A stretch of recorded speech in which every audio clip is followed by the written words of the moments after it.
मुंबईत शिवसेनेनं 227 पैकी 90 ते 100 जागा मागितल्या। जागा वाटपासाठी महायुतीची समिती स्थापन करणार असल्याची चंद्रशेखर बावनकुळेंची माहिती। महापौर पदाचा निर्णय मात्र फडणवीस, शिंदे आणि अजित पवार घेणार।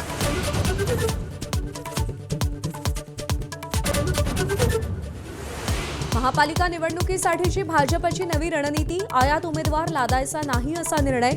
विजयाची 100% खात्री असलेल्यांना प्राधान्य देणार। ट्रिपल इंजिनवर प्रचाराचा भर राहणार।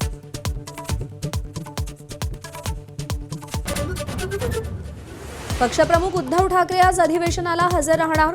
पक्षनेते पदाबाबत पुन्हा एकदा विधानसभा अध्यक्षांशी चर्चा करण्याची शक्यता।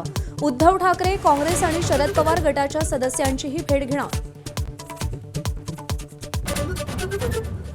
हिवाळी अधिवेशनाचा आजचा चौथा दिवस। आज पुरवणी मागण्यांवर चर्चा अपेक्षित। नुकसानग्रस्त भागाला नुकसान भरपाई संदर्भातील लक्षवेधी आज पुन्हा सभागृहात मांडली जाणार।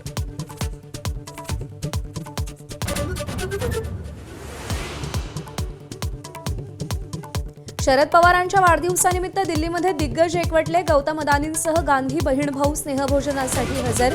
अजित पवार, प्रफुल्ल पटेल, पार्थ पवारही उपस्थित।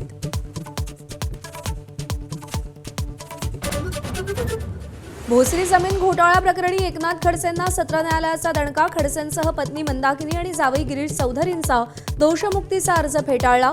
पुढील सुनावणी आरोप निश्चित होणार। पुणे जमीन घोटाळ्यातील एफआयआरमध्ये पार्थ पवारांचं नाव का नाही? हायकोर्टाचा राज्य सरकारला खडा सवाल। तर कुणालाही वाचवण्याचा प्रयत्न नाही, मुख्यमंत्र्यांची स्पष्टोक्ती। महेंद्र दळवींपाठोपाठ शिंदेंचे मंत्री भरत गोगावलेही पैशांच्या व्हिडिओमुळे वादात। नोटांच्या बंडलांसोबत गोगावले दिसत असल्याचा शेकापच्या नेत्या चित्रलेखा पाटलांचा आरोप। गोगावलेंकडून मात्र आरोपांचं खंडन। स्वातंत्र्यवीर सावरकरांच्या नावाचा कोणताही पुरस्कार स्वीकारणार नाही, संबंधित कार्यक्रमालाही जाणार नाही, काँग्रेस नेते शशी थरूर यांचं वक्तव्य। मराठवाडा थंडीनं गारठला। परभणीमध्ये तापमान 5.5 अंश सेल्सिअस, पुण्यातही पारा 8.1 अंशांवर। राज्यात सरासरी 10 ते 12 अंश तापमान।